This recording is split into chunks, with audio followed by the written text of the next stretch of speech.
हरि ओम।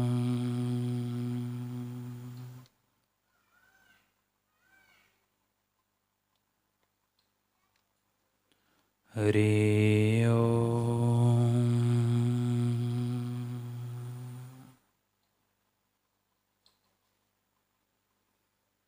हरि ओम।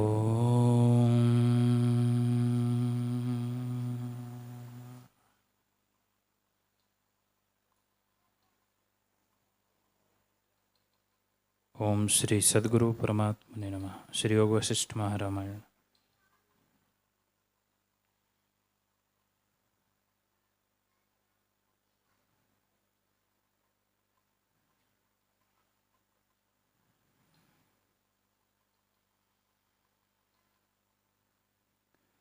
वशिष्ठ जी बोले, हे राम जी,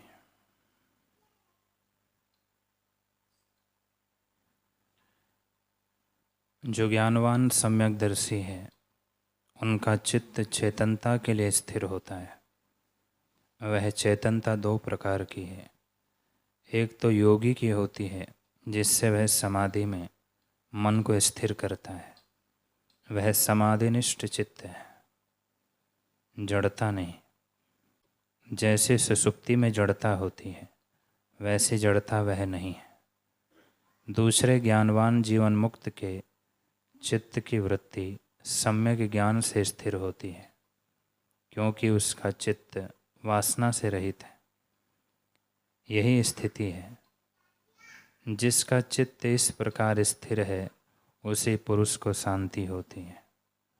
और जिसका चित्त वासना सहित है, उसको कभी शांति नहीं प्राप्त होती, उसके दुख भी नहीं मिटते। उसका चित्त निर्वासनिक करने को सम्यक ज्ञान का कारण यह मेरा शास्त्र ही है। इसके समान और कोई उपाय नहीं। हे राम जी, यह जो मोक्ष का उपाय शास्त्र मैंने कहा है, उसके विचार से शीघ्र ही स्वरूप की प्राप्ति होगी। इससे सर्वदा इसी का विचार करना चाहिए। जब इसको भली प्रकार विचारोगे, तब चित्त निर्वासनिक हो जाएगा। हे राम जी, अब वही बधिक का प्रसंग कहता हूँ, सुनो। मुनीश्वर बोले, हे बधिक, जब मैंने उस पुरुष के चित्त में प्राण मार्ग से प्रवेश किया, तब देखा उसके प्राण रोके गए हैं और अंत से अन्न से जो जागृत नाड़ी फुरती थी, वह भी रोकी गई है, क्योंकि अन्न पचा ना था। इस कारण वह सुषुप्ति में था। उसकी सुषुप्ति में मुझको भी अपना आपा भूल गया। जब कुछ अन्न पचा, तब उसके प्राण जागने लगे, और जब प्राण जागने लगे, तब चित्त की वृत्ति ने भी कुछ जड़ता को त्यागा, पर संपूर्ण जड़ता नहीं गई। प्राण के जगने से चंद्रमा, सूर्य आदि जो कुछ विश्व है, वह भी जागा। तब मैंने नाना प्रकार के जगत को देखा, और मुझे अपना पूर्व संस्कार भूल गया। निदान वहाँ मैं भी अपने कुटुंब में रहने लगा। साथ ही मुझे अपनी कुटी दिखी, और स्त्री पुत्र भाईजन बांधव सब दिखे। फिर मेरे देखते देखते प्रलय काल के पुष्कर मेघ गरजने लगे, मूसलाधार जल बरसने लगा, और सातों समुद्र उमड़ने लगे। निदान जो कुछ प्रलय काल के उपद्रव होते हैं, वे सब प्रकट हुए। प्रथम अग्नि लगी। जब अग्नि लग चुकी और सब स्थान जल गए, तब जल का उपद्रव प्रकट हुआ। तब मैंने क्या देखा कि नगर, ग्राम, पुर, मनुष्य, पशु, पक्षी सब बहते जाते हैं। हाहाकार शब्द के साथ बड़ा क्षोभ हुआ। मैंने और एक आश्चर्य देखा कि मेरी कुटी भी बही जा रही है। मेरे स्त्री पुत्र भाईजन इत्यादि सब जल के प्रवाह में बहे जा रहे हैं। जिस स्थान में हम थे, वह स्थान भी बहा जा रहा था और मैं भी लुढ़कता जाता था। निदान बहते बहते मुझको ऐसा कष्ट हुआ कि कहा नहीं जा सकता। एक तरंग से तो मैं ऊपर को चला जाता और एक तरंग के साथ नीचे चला जाता। तब मुझे अपना पूर्व शरीर याद आ गया। जितना कुछ जगत है वह मुझको सब दिखने लगा। सब मिथ्या राग द्वेष मिट गया और शरीर की सब चेष्टा उसी प्रकार होने लगी। तरंग के साथ कभी ऊपर कभी नीचे आता जाता था, परंतु मेरा हृदय शांत हो गया। उस समय नगर, देश और मंडल बहते जा रहे थे। त्रिनेत्र सदाशिव और विद्याधर, गंधर्व, यक्ष, किन्नर, सिद्ध आदि सब बहते जा रहे थे। अष्टदल कमल की पंखड़ी पर बैठे ब्रह्मा जी और इंद्र, कुबेर, विष्णु भी अपनी अपनी पुरियों सहित बहते जा रहे थे। पहाड़, द्वीप, लोकपाल भी बहते जा रहे थे। सब पातालवासी प्रलय के जल में बहते जा रहे थे। यम भी अपने वाहन सहित बहते जा रहे थे। किसी में ऐसी सामर्थ्य न थी कि किसी को कोई निकाले, क्योंकि आप ही सब बहते जा रहे थे और डूबते और गोते खाते थे। बड़े ऐश्वर्यशाली देवता भी बहे जा रहे थे। जो संसार सुख के लिए यत्न करते हैं वे महामूर्ख हैं।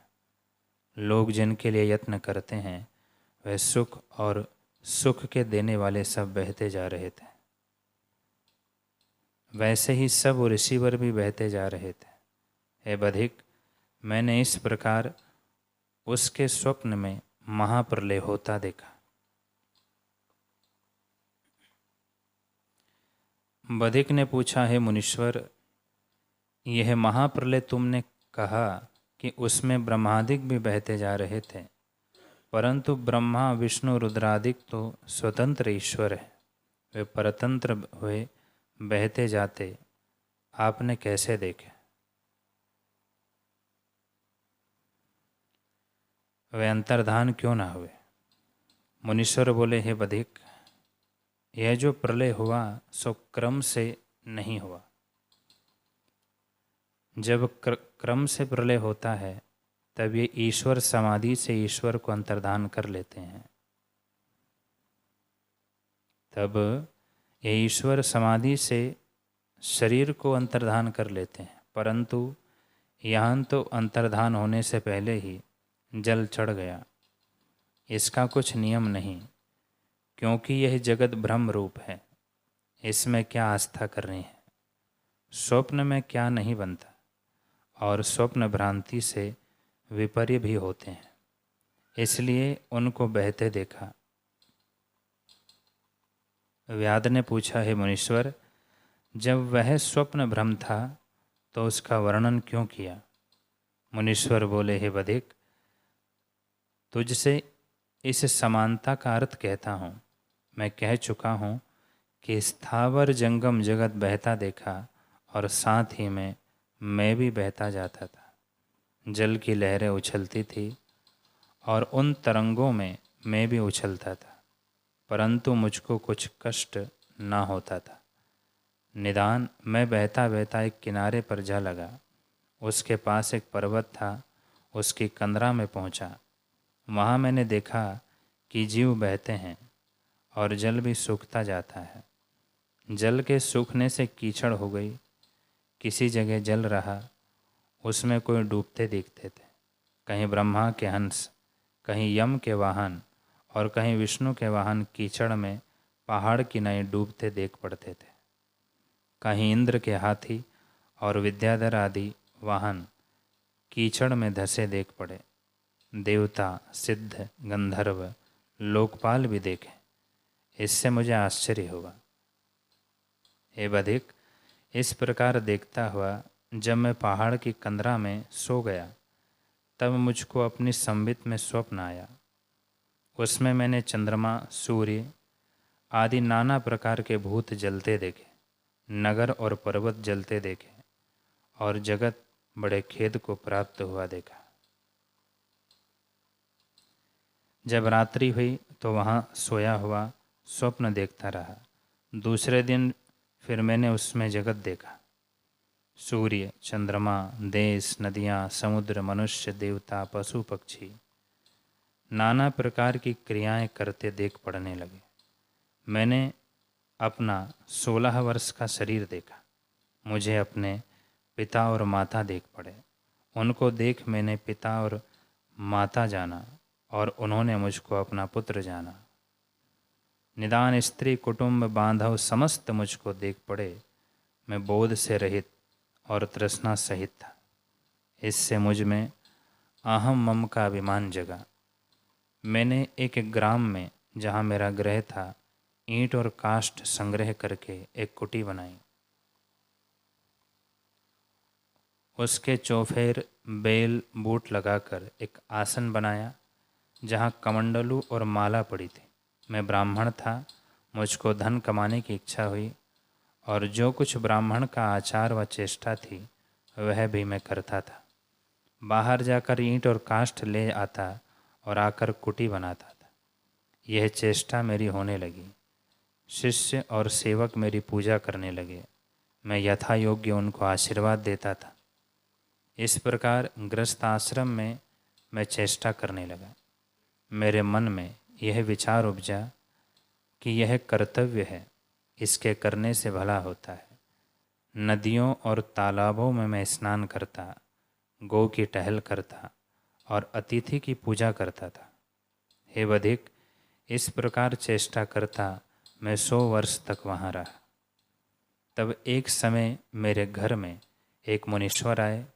मैंने प्रथम उनको स्नान कराया, फिर भोजन से तृप्त किया और रात्रि के समय शैया पर शयन कराया। इस प्रकार उनकी सेवा कर रात्रि को हम वार्ता चर्चा करने लगे। उससे उन्होंने मुझको बड़े पर्वत, कंदरा और चित्त के मोहने वाले सुंदर देश स्थानों के विषय में नाना प्रकार के संवाद सुनाए। वह कहने लगे कि हे ब्राह्मण, जितने सुंदर स्थानों का हाल और समाचार तुमको सुनाए हैं, उन सब में सार एक चिन्मात्र रूप है। इससे सब चिन्मात्र स्वरूप है। सब जगत उसका ही चमत्कार और आभास है। उससे कोई वस्तु भिन्न नहीं। इससे हे ब्राह्मण, उसी सत्ता को ग्रहण करो जो सबका अनुभव और परमानंद स्वरूप है। उसी में स्थित हो जाओ। हे वधिक, उस मुनीश्वर ने जब इस प्रकार मुझसे कहा, तब पहले ही से मेरा मन योग से निर्मल होने के कारण उनके वचन मेरे चित्त में चुभ गए और मैं अपनी स्वभाव सत्ता से जाग उठा। तब मैंने देखा कि सब मेरा संकल्प है, मुझसे भिन्न कोई नहीं। मैं तो मुनीश्वर हूँ और यह स्वप्न आया था। मैंने जाग कर देखा कि यह उस पुरुष का स्वप्न था। तब मेरे मन में आया कि किसी प्रकार इसके चित्त से बाहर निकलूं और अपने शरीर में प्रवेश करूं। मैंने फिर विचारा कि यह जगत तो उस पुरुष का शरीर है, वही पुरुष विराट है जिसके स्वप्न में यह जगत है। परंतु उस पुरुष को अपने विराट स्वरूप का प्रमाद है। इससे जैसा हमारा शरीर बना है,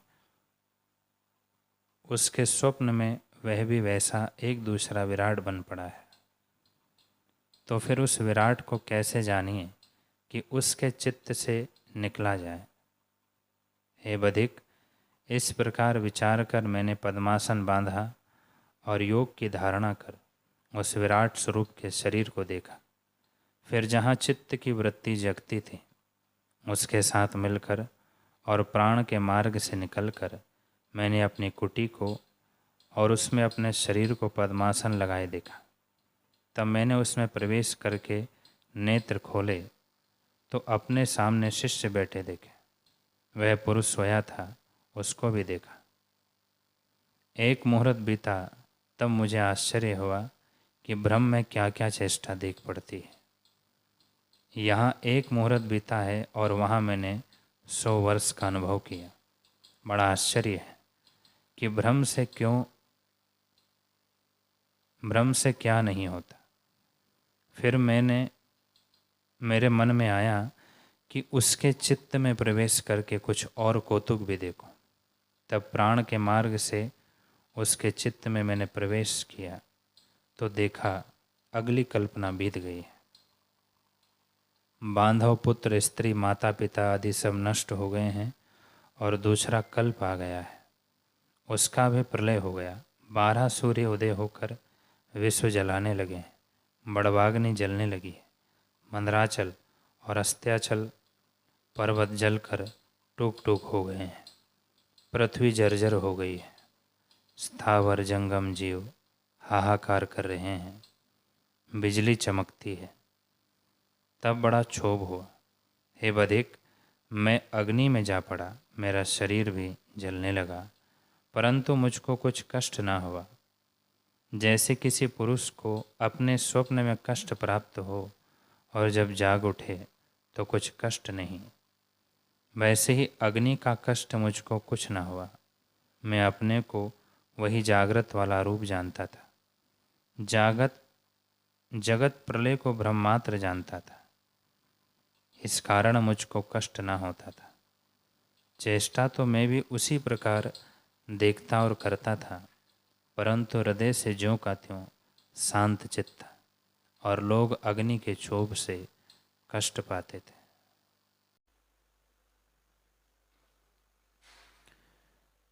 मुनीश्वर बोले, हे बधिक, प्रलय के क्षोभ में भी मैं भटकता था और जल में बहता था, परंतु पूर्व का शरीर मुझको विस्मरण न हुआ, इस कारण शरीर का दुख मुझको स्पर्श न करता था। मैंने विचारा कि यह जगत तो मिथ्या है, इसमें विचरने से मेरा क्या प्रयोजन सिद्ध होता है। यह तो स्वप्न मात्र है, इसमें मैं किस निमित्त खेद पाऊँ। इससे जगत से बाहर निकलूं। बधिक ने पूछा, है मुनीश्वर, तुमने जो उस स्थान में जगत को देखा वह जगत क्या वस्तु था और स्वप्न क्या था? उसकी संबित में जगत था और उस जगत का उसको ज्ञान था, वह प्रमादी था। तुमने तो जागृत होकर उसका स्वप्न देखा था। उसके हृदय में पहाड़ कहाँ से आया और नदियाँ, वृक्ष आदि नाना प्रकार के भूत जाति और पृथ्वी, आकाश, वायु, जल, अग्नि आदि विश्व की रचना कहाँ से आई? वह सब क्या था? यह मेरा संशय दूर करो। जो तुम कहो कि अपने स्वप्न में तुम भी अपनी सृष्टि देखते हो, तो हे भगवान, हमको जो स्वप्न देख पड़ता है उसे हम अपने स्वरूप के प्रमाद से देखते हैं, पर तुमने जागृत होकर देखा तो कैसे देखा? मुनीश्वर बोले, हे बधिक, प्रथम जो मैंने देखा था वह अपने को भूलकर उसके हृदय में जगत देखा था, और दूसरी बार जो देखा वह अपने को जानकर जगत देखा था। वह क्या वस्तु है, सुनो। हे बधिक, जो वस्तु कारण से होती है वह सत्य होती है, और जो कारण बिना दिखती है वह मिथ्या होती है। मुझको जो सृष्टि उसके स्वप्न में दिखी थी वह कारण बिना थी, क्योंकि कारण दो प्रकार का होता है। एक निमित्त कारण, जैसे घट का कारण कुम्हार होता है, और दूसरा समवाय कारण, जैसे घट मृतिका का होता है। जो दोनों प्रकार से उत्पन्न करे वह कारण कहता है, पर आत्मा तो दोनों प्रकार से जगत का कारण नहीं, वह अद्वैत है। इससे निमित्त कारण नहीं और समवाय कारण भी इसलिए नहीं कि अपने स्वरूप से अन्यथा भाव नहीं हुआ। जैसे मृतिका के परिणाम से घट होता है, वैसे ही आत्मा का परिणाम जगत नहीं है। आत्मा अच्युत है, वह जगत के कारण बिना भासित हुआ था।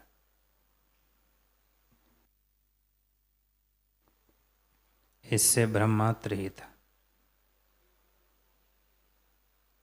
हे बधिक, वस्तु वही होती है तो जगत की भ्रांति आत्मा में भासित हुई,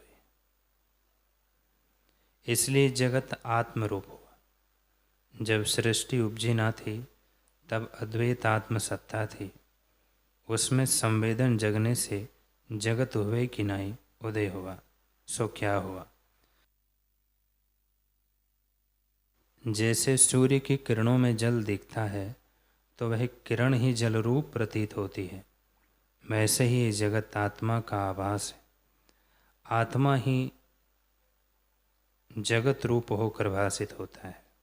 वहाँ न कोई शरीर था, न कोई हृदय था, न पृथ्वी जल वायु अग्नि आकाश था, और न उत्पत्ति और प्रलय था, न और कोई था, केवल चिन्मात्र रूप ही था। हे बधिक, ज्ञान दृष्टि से मुझे तो सच्चिदानंद ही भासित होता है। वह शुद्ध और सब दुखों से रहित परमानंद है।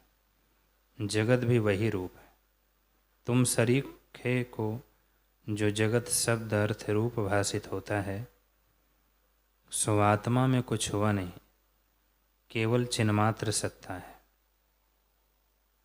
सर्वदा मुझको आत्मरूप ही भासित होता है। जो तू चाहे कि मुझको भी चिन्मात्र ही भासित हो, तो ऐसा समझ कि सब कल्पना मन से त्यागने पर उसके पीछे जो शेष रहेगा वह आत्मसत्ता है। सबका अनुभव रूप वही है। वह प्रत्यक्ष, शुद्ध, सर्वदा स्वभाव सत्ता में स्थित और अमर है। तू भी उस स्वभाव में स्थित हो। हे बधिक, आत्मसत्ता परम सूक्ष्म है, जिसमें आकाश भी स्थूल है। जैसे सूक्ष्म अणु से पर्वत स्थूल होता है, वैसे ही आत्मा से आकाश भी स्थूल है। आत्मा में यही सूक्ष्मता है कि आत्म तत्व मात्र है, जिसमें कोई उत्थान नहीं, केवल निर्मल स्वभाव सत्ता और निराभास है। उसी में यह जगत भासित होता है। इससे वही रूप है। जैसे काल में क्षण, पल, घड़ी, पहर, दिन, मास, वर्ष और युग संज्ञा जो होती है सो काल ही है, वैसे ही एक ही आत्मा में अनेक नाम रूप वाला जगत होता है। जैसे एक बीज में पत्ते, टहनी, फूल, फल, नाम आदि होते हैं, वैसे ही एक आत्मा में अनेक नाम रूप वाला जगत होता है। वह आत्मा से कुछ भिन्न वस्तु नहीं, सब आत्म स्वरूप है। जो आत्मा से भिन्न भासित हो उसे ब्रह्मात्र जानो। जैसे संकल्प पुर होता है वैसे ही ये जगत है। हे बधिक, आत्मा में जगत कुछ बना नहीं, वही आत्मा तेरा अपना अनुभव रूप और परम शुद्ध है। उसमें ना जन्म है ना मृत्यु, वह चिदाकाश अपना आप है। वही तेरा अपना अनुभव रूप शुद्ध सत्ता है, उसको नमस्कार है। हे बधिक, तो उसमें स्थित हो, तब तेरे दुख नष्ट हो जाएंगे। यह जगत अज्ञानी को सत्य लगता है और ज्ञानवान को सदा आकाश रूप दिखता है। जैसे एक पुरुष सोया हो और एक जागता हो, तो जो सोया है उसको स्वप्न में महल आदि जगत दिखता है, और जो जागता है उसको आकाश रूप है। वैसे ही अज्ञानी को जगत दिखता है और ज्ञानवान को आत्मरूप है। बधिक बोला, है मुनीश्वर, कुछ लोग कहते हैं कि यह जीव कर्म से होता है, और कुछ कहते हैं कि कर्म के बिना उत्पन्न होता है। इन दोनों में सत्य क्या है? मुनीश्वर बोले, हे बधिक, आदि में जो परमात्मा से ब्रह्मादिक उपजे हैं वे कर्म से नहीं हुए, वे कर्म बिना ही उत्पन्न हुए हैं। उन्हें न कहीं जन्म है और न कर्म है, वे ब्रह्म स्वरूप ही हैं। उनका शरीर भी ज्ञान रूप है, वे और अवस्था को नहीं प्राप्त होते। उनको सर्वदा अधिष्ठान आत्मा में अहम प्रतीति है। हे वधिक, सृष्टि के आदि में जो ब्रह्मादिक उपजे हैं वे ब्रह्म से भिन्न नहीं, और जो अनंत जीव उपजे हैं और जिनका आदि में ही आत्मपद से प्रकट होना हुआ है वे भी ब्रह्म रूप है, ब्रह्म से कुछ भिन्न नहीं।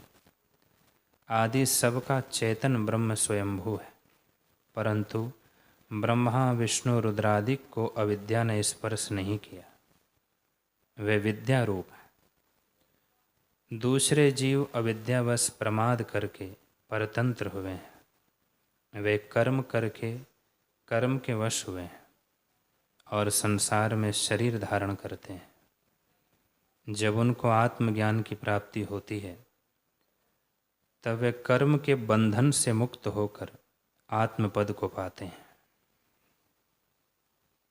हे वधिक, आदि में जो सृष्टि हुई है वह कर्म के बिना उपजी है। ये जीव पीछे अज्ञान के वश ही कर्म के अनुसार जन्म मरण देखते हैं।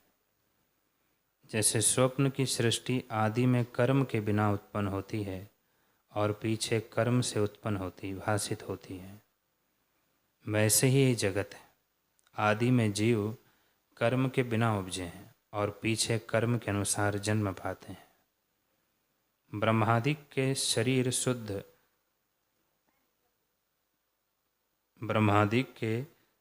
शुद्ध ज्ञान रूप है। ईश्वर में जीव भाव दिखता है, पर उस काल में भी वह ब्रह्म स्वरूप ही है, क्योंकि उन ईश्वरों के कर्म कोई नहीं, केवल आत्मा ही उनको देखता है। आत्मा से भिन्न कुछ नहीं। जैसे स्वप्न में दृष्टा ही दृश्य रूप होता है और नाना प्रकार के कर्म दिखते हैं, परंतु और कुछ हुआ नहीं, वैसे ही जो कुछ जगत दिखता है सो सब चिन्मात्र स्वरूप है और कुछ नहीं। सुख दुख भी वही भासित होता है, परंतु अज्ञानी को जब तक जगत की प्रतीति होती है तब तक वह कर्म रूपी फांसी से बंधा हुआ दुख पाता है। जब स्वरूप में स्थित होगा तब कर्म के बंधन से मुक्त होगा, किंतु वास्तव में न कोई कर्म है और न किसी को बंधन है। यह मिथ्या भ्रम है। केवल आत्मसत्ता अपने आप में स्थित है। दूसरा कुछ हो तो मैं कहूँ कि इस कर्म में इनको बंधन किया है, यह जगत आत्मा में ऐसा है। जैसे जल में तरंग होता है सो भिन्न कुछ नहीं, जल से तरंग उत्पन्न होता है सो किस कर्म से होता है और क्या उसका रूप है। जैसे वह जल रूप ही है वैसे ही यह जगत भी आत्मस्वरूप है, आत्मा से इतर कुछ नहीं। जो कुछ कल्पना कीजिए वह अविद्या मात्र है। हे वधिक, जब तक यह संबित बहिर्मुख जगती है तब तक जगत भासित होता है और कर्म होते दिखते हैं। जब संबित अंतर्मुख होगी तब ना कोई जगत रहेगा और ना कोई कर्म देख पड़ेगा, तब सब आत्मसत्ता ही भासित होगी। जैसे मुझको सदा आत्मसत्ता भासित होती है वैसे ही तुमको भी भासित होगी।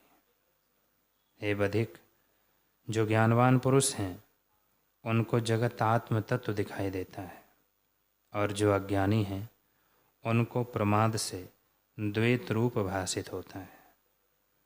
इससे वह पदार्थों को सुखरूप जानकर पाने का यत्न करता है। सुख से सुखी और दुख से द्वेष करता है, पर परमानंद जो आत्मपद है उसके पाने का यत्न नहीं करता। ज्ञानवान सदा परमानंद में स्थित है, उनको सब जगत ब्रह्म स्वरूप दिखता है। हे बधिक, सब जगत जो तुझको दिखता है वह चिन्मात्र स्वरूप ब्रह्म है। ना कोई स्वप्न है, ना कोई जागृत है, ना कोई कर्म है और ना कोई अविद्या है। सब ब्रह्म स्वरूप सदा अपने आप में स्थित है, उसमें और कुछ नहीं।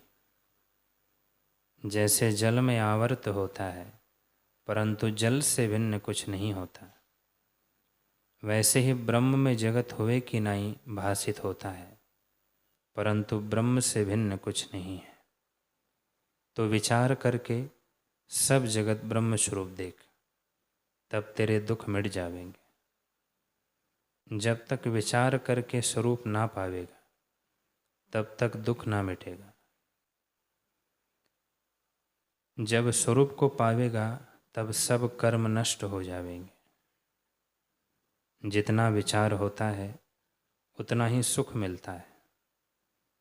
जहाँ विचार उत्पन्न होता है वहाँ से अविद्या नष्ट हो जाती है। जैसे जहाँ प्रकाश होता है वहाँ अंधकार नहीं रहता,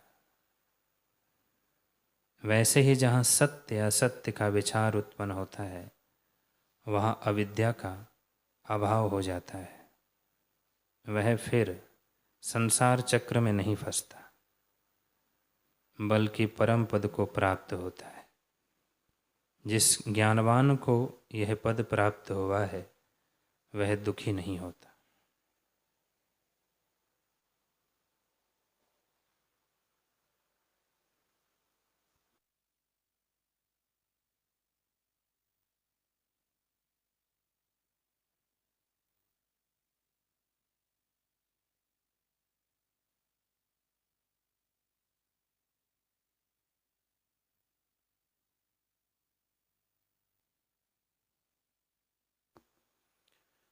हरि ओम।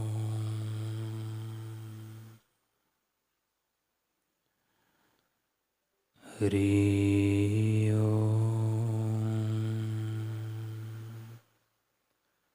ओम। सहना भवतु सहनो भुनक्तु सह वीर्यं करवावहै तेजस्विनावधीतमस्तु मा विद्विषावहै। ओम शांति शांति शांति। श्री सद्गुरुदेव भगवान की जय।